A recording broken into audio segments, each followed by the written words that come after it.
My friends, I have not done a video since before the election, and that's been about a week ago now. And the reason that I have not is I've kind of been just sitting back and absorbing what's going on, and that became, in my mind, a wise thing to do once it was clear that the quote unquote red wave that was predicted didn't happen. It's a red trickle at best, and that's at the very best. So I've kind of been playing through in my mind as I've been reading the data and the analysis of that data and everything else, exactly what's gone on. And I've come to the conclusion that the majority of what we're dealing with here is, for so many in the United States, and honestly, this is a Western culture problem as a whole, but I care about the US right now. For so many, their feelings don't care about facts. And this is the biggest hurdle that we have to somehow overcome.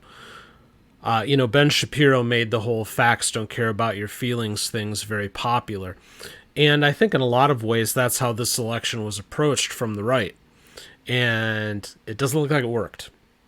So in this video, I want to dig into my thoughts on what this election means, and I'm going to attack it from this angle of feelings aren't caring about facts. And then we can posit whether or not there's anything that we can do short or long term to fix this thing. So let's get into it. My name is Dan. This is the Soule of Wisdom. Thank you for joining me. If you haven't been here before, please do take a moment to subscribe to the channel. Like this video, share it with your friends if you'd be so kind. This channel has done a decent amount of growth over the last year, considering that admittedly I've been spotty posting videos from time to time as other business matters have kind of gotten in the way. But we've got a little bit of a cult following, and I'd like to grow that if we can, so I'd appreciate your help. Also, please do feel free to support us. We have an online store. It is called Art and Soul. If you like the work I do here and you want to support the channel, consider doing your Christmas shopping there. We have a lot of great gifts available. There is a link available in the description to our store, so please check it out. All right, let's start here. If you're watching on YouTube or Rumble, this is on your screen. If not, you can listen along if you're on the podcast side. So this is the current election, and this is as of about 1 p.m. Eastern Time on Monday the 14th. And I'm using this as a guidepost so you understand the basis behind my thoughts at the time I record this. Things may change. We'll see. But the Senate, which was honestly going to be the hardest thing for the Republican side to take control of, but especially in the few days prior, people were predicting as high as 56 seats for the Republicans. They don't get control of it. The race right now is 50 to 48. Best case scenario for Republicans is this ends up a 50-50 tie, and we're right back in the same situation we've been in the last 2 years, where Kamala Harris gets to cast the deciding vote, which means the Dems maintain control. The House, widely predicted to flip to the Republican side by almost everybody, still may flip. But here we are, a week gone from the election, and the Republicans still don't have enough confirmed seats to take control of this thing. It's currently sitting at 212 to 205, with a few seats still yet in play, still undecided. If the Republicans take control of the House, which again, it looks like they still will, but it's going to be tight. I mean, it's going to be like low 220s at best, I think. So it's going to be a very, very slim majority. Not that that particularly matters in the House. They'll still get control of all the committees. They'll still be able to block the worst of the Biden administration unless he just tries to do it all through executive order. But it's enough to create at least a little bit of legislative gridlock for a couple of years, which is probably honestly what this country needs. And on the governor's side, 25 of the governorships are currently in the hands of Republicans, 23 with the Democrats. That leaves 2 that are undecided. One of them is in my home state of Arizona, where as it stands at the moment, Kari Lake is within about, 26,000 votes of Katie Hobbs. There's 7% left to count. It is possible she catches her. The longer this goes on, the less and less it seems likely that she catches her. So how can this be? How is it that we've gone from a situation where a week ago everybody was predicting this wave of red? Even a lot of the pollsters, Frank Luntz, was saying that the House and the Senate would fall under Republican control, and that they would win these governor's races. It's not even close. That's not what's happening. So why is this happening? Well, there's some logistical things behind the scenes. Well, they're not even really behind the scenes. They are the scenes that definitely play into the hands of the Democrats. And there's been a lot of videos and stuff done on this, so I don't want to dig in too deep. You can get that information from elsewhere. I've got a slightly different take that I think is important to go through here. But the biggest issue is that the Democrats control the population centers, which means it's very easy for them to get around and touch people and motivate them. If you are in a big city like New York, for example, you can go to a city block and there's thousands of people that you can canvass and get them to vote for you. Where if you're in Wyoming, it's a whole different story because everybody's really spread out. It would take you days and days to cover the same amount of people that you can cover in minutes in a population center. So that's always going to favor. And then when you throw that on top of the idea of all of this mail-in voting now, and we have it here in Arizona, and admittedly I use it myself, it is convenient, but it also makes it very easy for people on the low information side to just say, okay, whatever, I'll fill this out, when somebody presses them to do it. They don't know what's going on. They're not up on it. They're not educated on things. They're just going along. And is that the kind of voter that you really want? It used to be that you had to go out and vote on voting day. The first time I ever voted, I waited in line for 2 hours to go do it. I remember that day. It was great. It was a wait. I went out there at like 7 a.m. and lined up, but it was fun. It was cool. You felt like you were doing something. Now, quite honestly, it's just something that you do and you don't think about it. At least a lot of people don't. And that's evident in how the voting is going on. But before I get into my main point, one thing I do want to point out, and we'll go back to the screen here if you're watching, check this out. This is an article from back in 2018 from Pew Research. So it's a little older, but the point is interesting. It talks about how the House of Representatives is the same size as it was in the Taft era. They have not grown it from 435. But back in 1910, one rep covered 209,000 people roughly. Now it's just short of 750,000. So our representatives are even harder and harder to get a hold of, and harder to get them to do our bidding and represent us because they're covering such a larger population. But one thing I also found interesting in here is this one rep for roughly 750,000 people is a ratio that applies across the United States as a whole. And there's some interesting anomalies. One of them is Montana, which has just over 1 million people, at least as of 2018, has one member of the House. But Rhode Island, who has 9,000 more people, again, at least as of 2018, has 2 members of the House.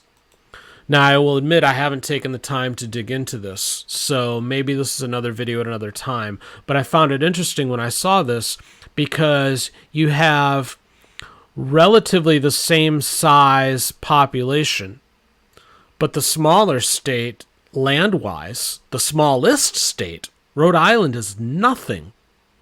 Maricopa County, where I live, is bigger than Rhode Island. it has twice the representation of the entire state of Montana, which is huge. It's like 100 Rhode Islands at least. Interesting. That's something to think about, because that also kind of skews things, doesn't it? But let's get more into the crux of the matter of what I want to cover here. And that's specifically feelings over facts. This is our biggest problem that we face. All those logistic things aside, and those are important, but we have to understand, especially if you're on the right, that this facts don't care about your feelings argument isn't going to work anymore.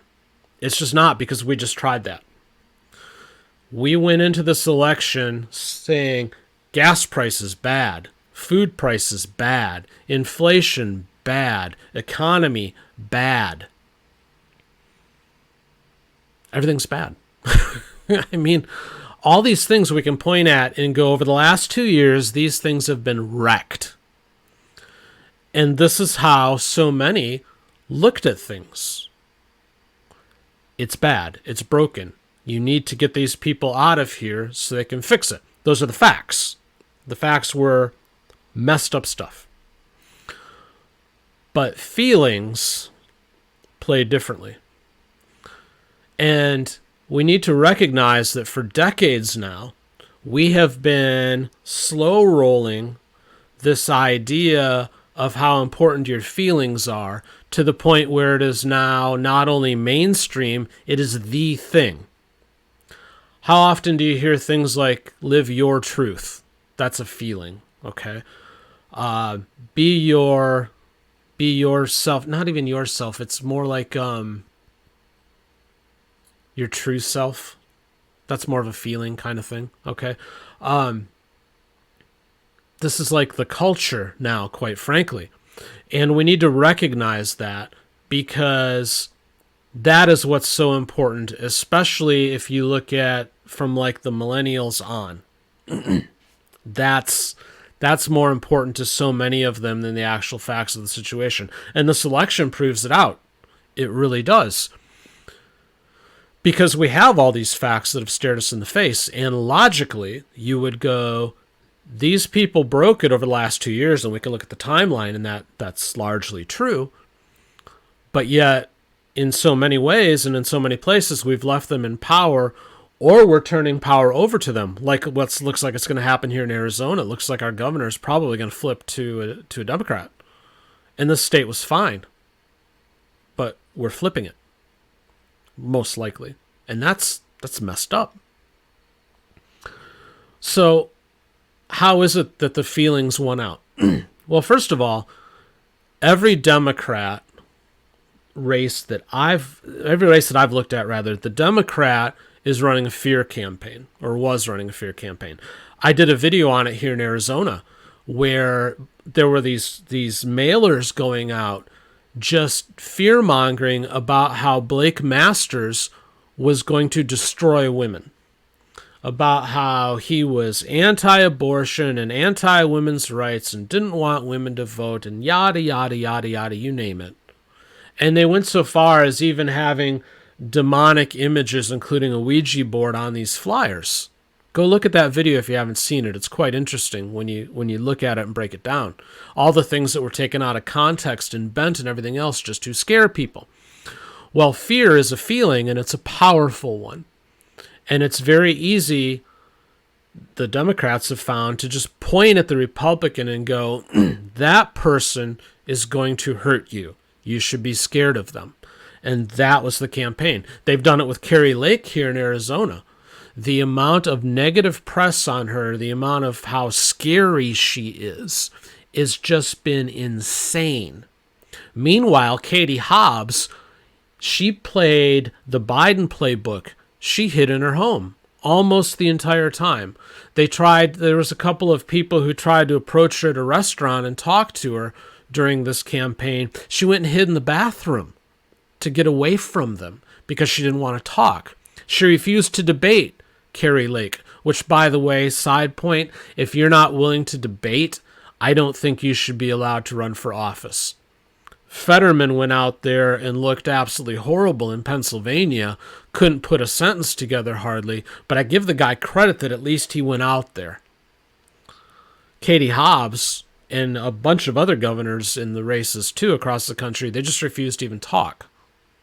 But yet she's winning because they blasted this idea that Kari Lake is the devil incarnate who's going to hurt them. Which is super interesting because 2 years ago, before Kari got into all this, she was a beloved public figure here in Arizona. A longtime news anchor. Everybody trusted her. Everybody loved her. Kari was the bomb. Now she's Satan. Interesting how that can change just because you decide to put an R behind your name. We have the situation with the overturning of Roe versus Wade. That allowed everybody to just blast out the idea that the Republicans, they want to hurt you, they want to destroy your ability to have a choice, all these kinds of things. When in reality, the vast majority of the country still has abortion within the framework that the majority of Americans agree with time-wise. There's very little exception to that across the United States. I mean, here and there. But even if you are in a state where that's problematic for you to get an abortion, one state away, there's an abortion for you if you absolutely want to go have one. It's totally feasible. Some of the states will even cover your costs to go there to get it done. I mean, it's not difficult.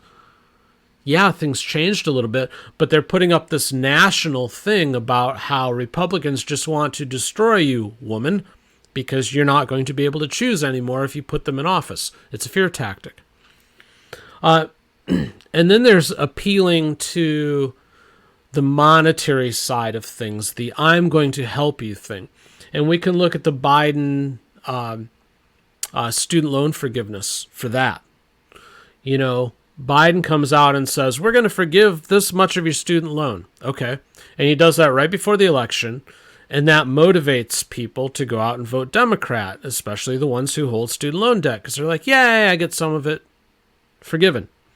Well, an even better thing now has happened. There was a U.S. District Court judge, I believe it was in Texas, has tossed this thing out and found it to be unconstitutional. And frankly, if it works its way up to the Supreme Court, it's probably going to be found the same. I'm pretty sure this thing is dead. But that's even better for Biden because now he can go and say, look what the Democrats wanted to do for you, but the evil Republican judges got in the way. They screwed you over. We're here to help you. And now they've turned this into something that'll be an even longer lasting point for them, where if it passed, it would be quickly forgotten. But now it's yet another point where they can play on your emotions and make you angry at the Republicans. Because it's fear, it's anger. It's all these negative emotions that they keep playing upon because your feelings will overtake your facts. The facts are the country's falling apart in so many ways, especially economically. But you fear these other people so much.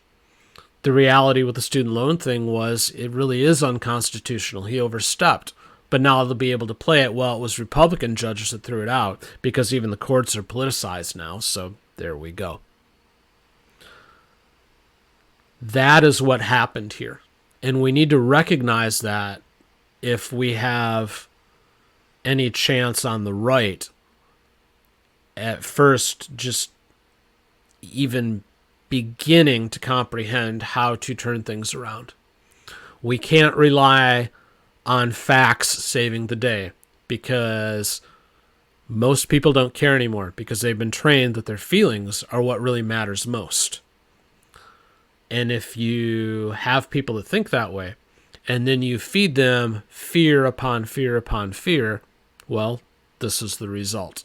Yeah, we've had some victories, but this is not what the right had hoped for. And frankly, if we win the House, it's going to be I don't want to say minor miracle, but a disappointment because it's going to be squeaked out where it should have been more if facts really mattered. But they don't. at least not in the view of half of the population at least, and we need to recognize that. If we don't understand that, there's no hope at all. But then the question becomes, if we understand that feelings are trumping facts at the moment, what do we do about it? And I'll be honest with you, I don't have a direct answer right now. This is the piece that I'm going to continue to play with in my head, and I encourage you to do so as well. And if you have ideas, share them in the comments below. But we're going to have to find a way, and find a way fairly quickly, to overcome this. And I'm reticent to put out the idea that we start playing to emotions as well. Because at that point, it becomes a complete free-for-all, and the whole thing is going to collapse. Now, it's probably all going to collapse anyways, to be honest with you. But we're just going to hasten the demise, I feel. See feelings. If we start playing the same game of the other side is the devil, and I'm going to promise you this because I'm the good guy, and all of that. I don't know that that would work. But if we don't do that, I don't exactly know what the answer is either. Because playing this game of presenting the facts and how we can be better isn't working. I mean, certainly not in the population centers where we need to start making inroads.